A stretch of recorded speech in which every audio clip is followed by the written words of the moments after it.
Always remember to do your own research as some of the tools that I'm about to show in this series are very new. Hey, welcome back to the series where I'm building out a tool from start to finish, even showing the steps of planning as well.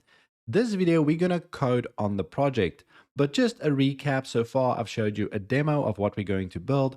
I also in the previous video showed you how to properly plan your software development projects. We set up things such as the project epic, user stories, process flows, system design, as well as all the tasks that's needed. So in this video, we're actually going to start up the project and do some coding. We're going through these tasks and see how far we get on completing some of them. So I'm very excited. So sit back, relax, and let's dive into it.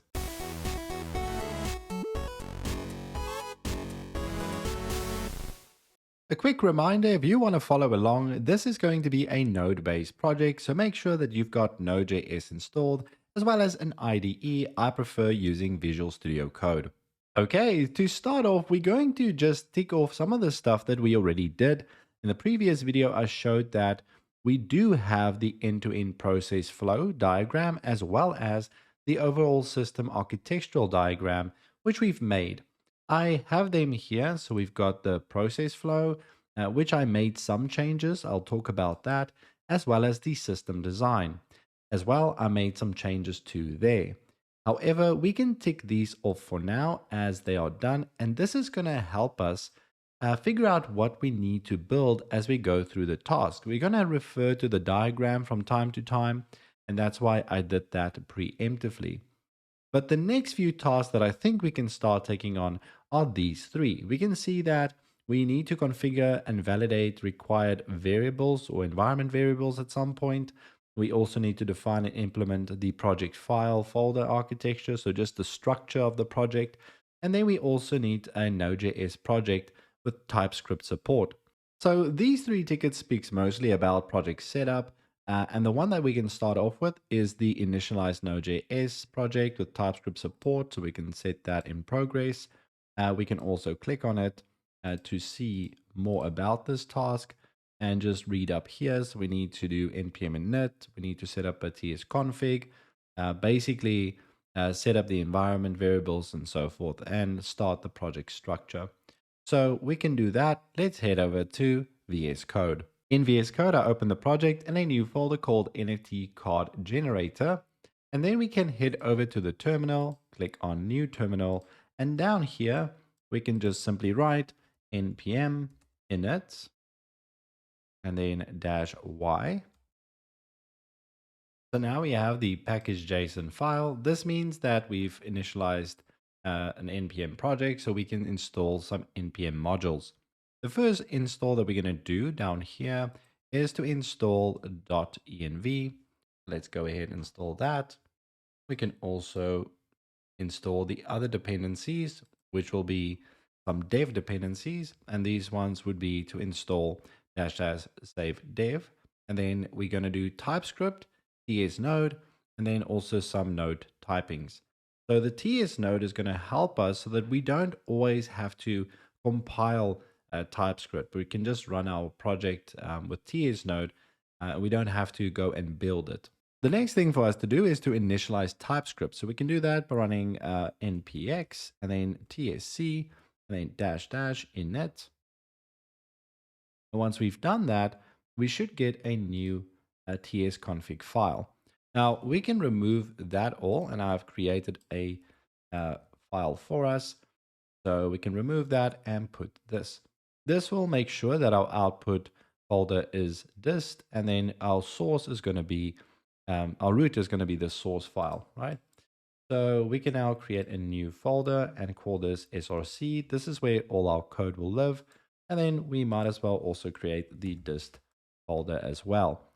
We can go ahead and save our tsconfig file. And the point of having a source and a dist is you're going to write all of your code in the source folder. And then when we build it, it's going to end up in the dist folder. This means that this will be what you can execute and ship.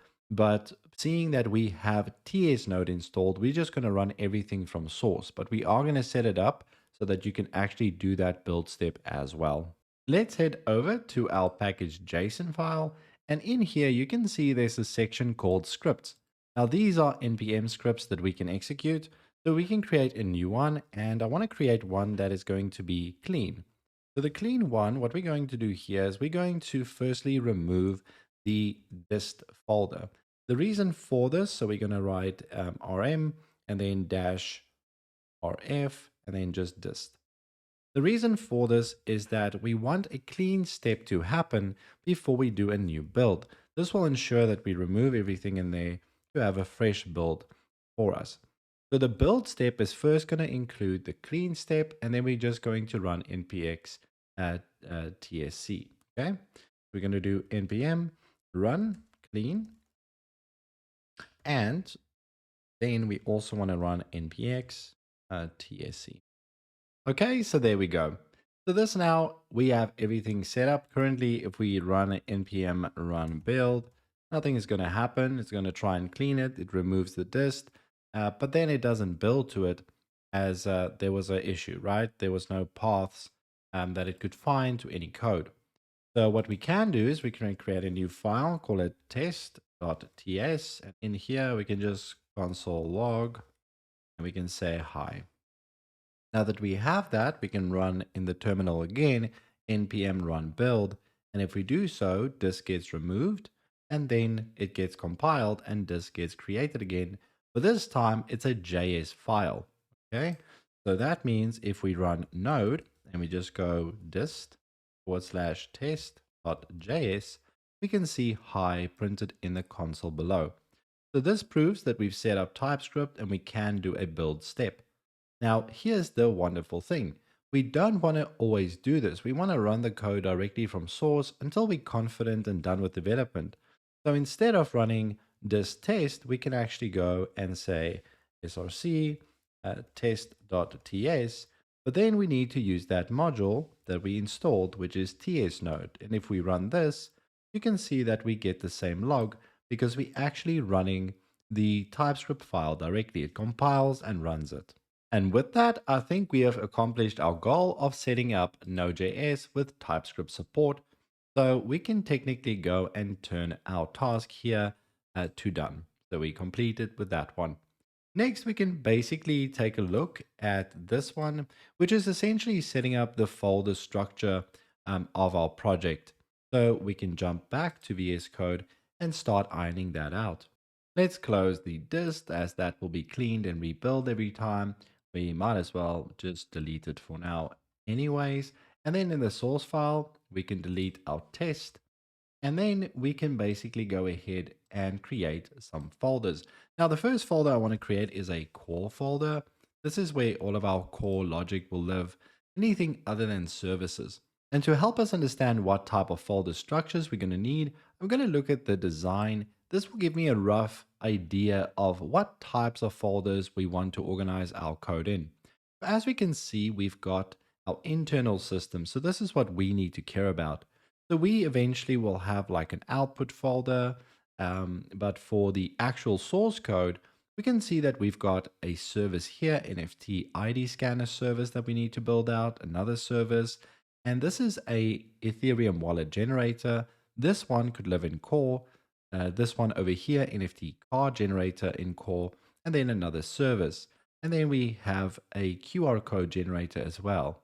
So based on that, we can see that we'll need a new folder, and this will be our services. And then with this as well, because we saw some interfaces, we're going to have interfaces. And of course, every project needs a utils folder for those utilities. And then let's also maybe create and execute. This will just have the execution file so that I know where to start my execution and run the program. So this is, for now, I feel like a good structure that we've set in place. We might eventually need some assets as well. Assets I'm going to place outside of source maybe. Maybe that's a good place to put it at. So I'll have an assets folder. This is for if we need any templates that we need for the NFT card generation. So we'll just set that up for now as well. Yeah, I think we've got a good, solid, and well organized project structure so far. And that means that we can now turn our second task that we started for the day to done. Now, let's move on to this one, which is configure and validate required environment variables. We can set this to in progress, and let's speak a bit about this. So, in our project, when we execute something, when we're going to run the project, we need a way to ensure that some environment variables have been set. Now, there's many ways of doing this. I'm thinking of we're going to create a utilities file that will check maybe the strings, pull in the environment variables, and check which strings we have set and which ones we have not.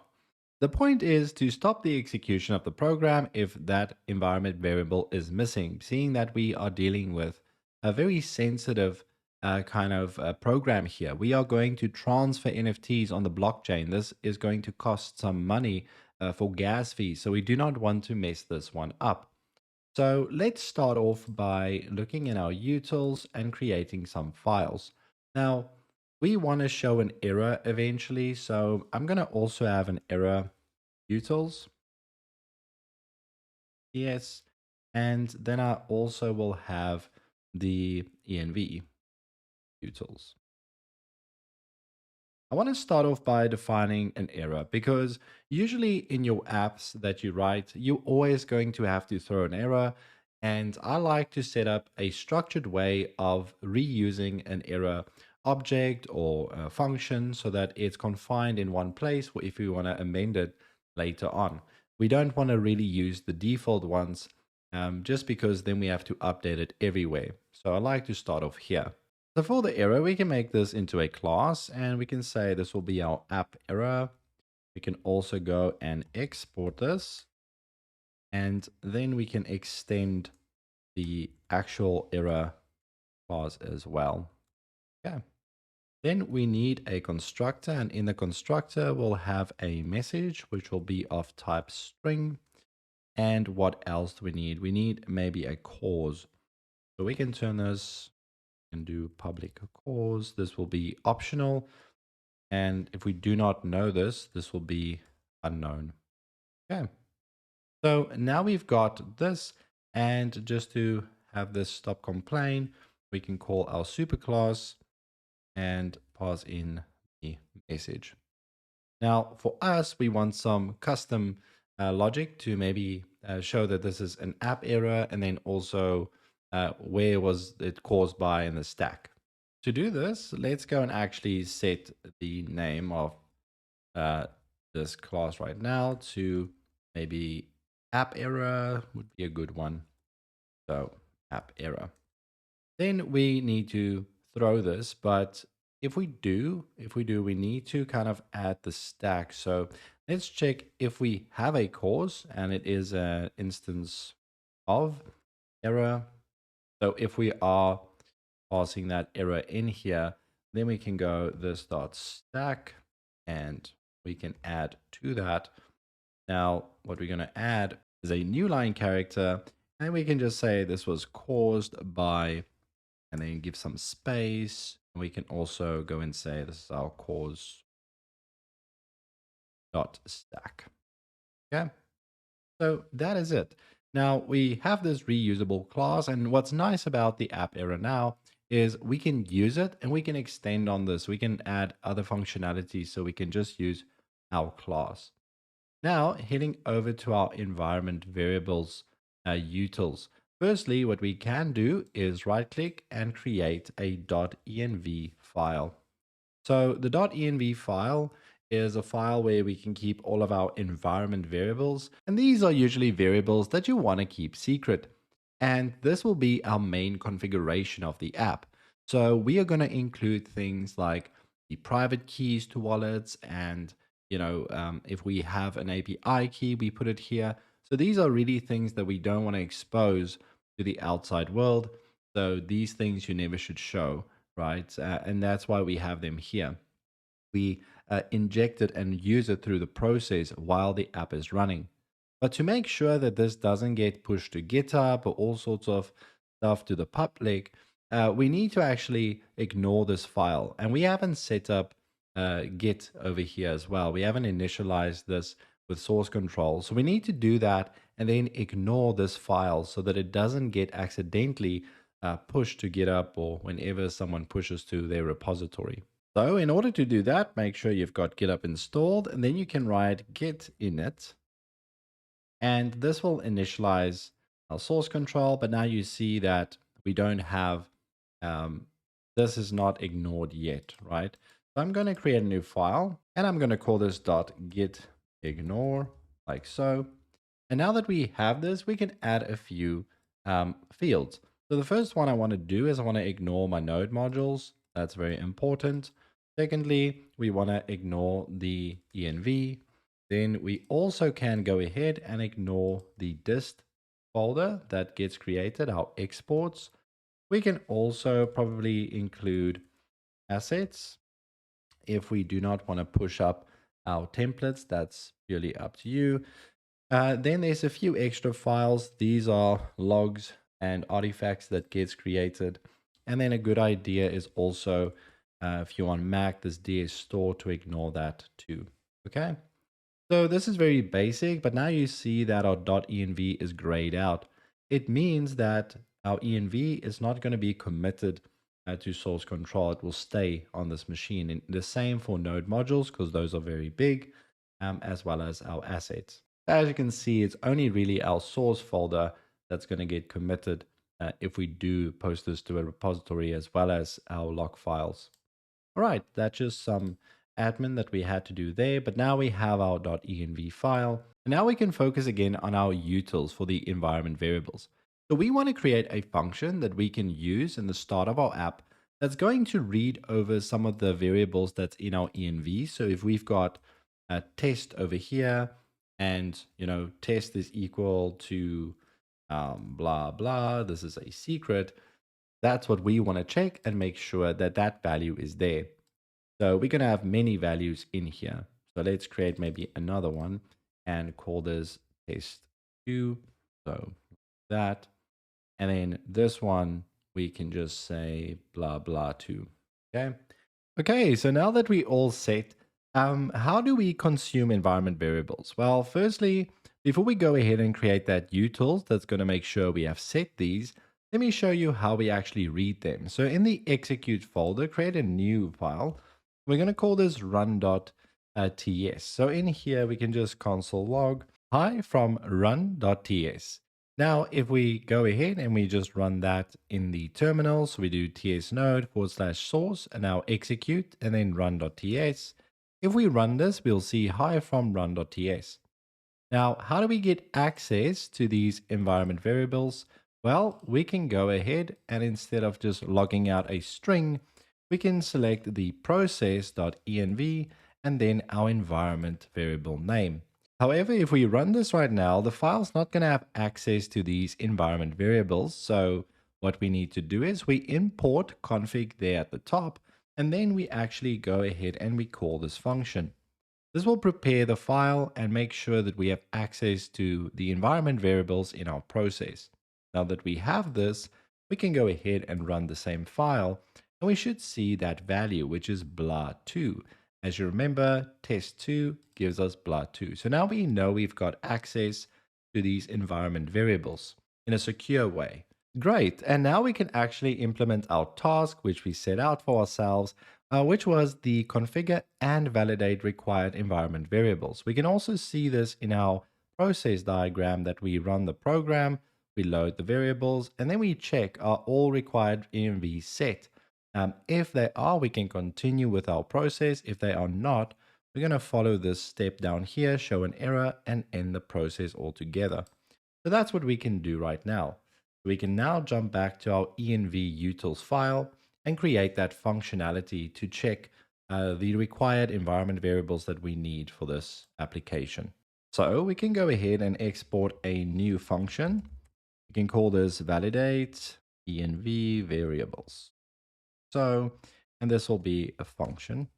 It's going to take in some required keys, which will be of type string array, right? Because we're going to define the keys, the specific environment variables that we need for our application. So what we can do is define a variable, and we're going to look for all the missing keys, right? So missing keys, that will be equal to our required keys, the one that we pass here at the top, and we can filter by the keys values that are not set. So we know that we're going to get a key there, and we're going to check each one and see if it's not in the process.env for that specific key. So if there's no value, then basically we will have an array. This should be a string array of missing keys. Therefore, we can go and add the missing keys.length and check if this is greater than 0, which means that we actually have some missing keys. So we can actually come up with some interesting message. And if this is the case, we're going to throw a new error. Now, the new error we're going to throw, remember we created our app error like so. We're going to throw this, and in here we're going to pass a message. We can define the message here at the top, so we can say const message is maybe missing required environment variables is a better one. And then we can also go ahead and actually merge these missing key values, or the keys that we try to reach, right? So we can see which ones are actually missing. So we can just separate them by comma and then leave maybe a space like so. All right. And then lastly, we pass in our message here so that we can actually get a nice concatenated message if some keys are missing. Great. Now we can go ahead and implement this. So in our run.ts, we can get rid of this console log. And instead, let's call validate env variables. Now in here, we can pass in a string, right, of strings. So we can basically now go and say, well, we're going to have this test in here. We'll have test, and we're also going to have, what was it, test2. So when we now run our program, which is ts node, and then execute run.ts, we're going to run it, and we should see that the test2 has a missing environment variable. And that's interesting because, yeah, test2 is not really set, right? We have test underscore 2. So we can see our program working, right? So we can do that. And let's just console log here at the bottom. Maybe something like done, so we know. Let's go ahead, clear the terminal, and run it again. All right, so now we see done. So done is perfect. There's nothing missing. We do have these keys set. But now what happens if I remove this key, or I forget to set it, the value? So let's go ahead and run this again. And we should see that the program breaks and it says there's an app error, and the message is missing requirement environment variable test is not set, right? And this is now wonderfully preventing us from running this program and not getting to done, because it just stops the execution if there is a problem, okay? And that's exactly what we want, so that we can make sure to set all our variables before we go ahead and run the program. Okay, so great. Our other task is now fully complete, which is very exciting. We can go ahead and turn this one to done. And with that, this is the end of this video where we started finishing the tasks. Now, just to recap, we set up Node.js project with TypeScript support. We defined our file and folder structures for the app. And then, of course, we added some nice functionality to prevent us from continuing when we do not have environment variables set. This is a wonderful start. So in the next videos, we're going to continue down the list, finishing all the tasks and the code to get our program running. So if you want to follow along, please go ahead and subscribe to the channel. Leave a comment below if you enjoyed the video, and a like is always appreciated. Anyway, I'll see you in the next video. Cheers for now.